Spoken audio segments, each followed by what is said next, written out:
ஆகவே நிச்சயமாக சொல்லுகிறேன், முதலமைச்சராக மட்டுமல்ல, நானும் டெல்டாக்காரன். என்னுடைய நேம் வந்து பூவரசன். நான் நல்லான்பிள்ளை பெட்ரோல்லேருந்து வந்து விவசாய நெல் வந்து அறுவடை பண்ணி எடுத்துகிட்டு வந்திருக்கேன்.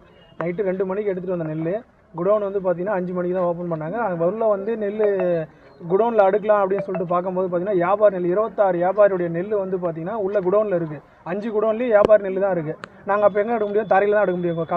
இப்போ களத்தில் அடுக்கும்போது என்ன ஆச்சு அப்படின்னு பார்த்தீங்கன்னா, மழை வந்து ஃபுல்லாகவே நனையும் போது போயிட்டு அங்கே உள்ள ஆஃபீஸில் போயிட்டு தார்பாய் கொடுங்க சேஃப்டிக்குன்னு கேட்டால் தார்பாயும் எதுவும் கொடுக்க முடியாதுப்பா, நீங்கள் டோக்கன் எடுத்துகிட்டு வாங்க அப்படின்றாங்க.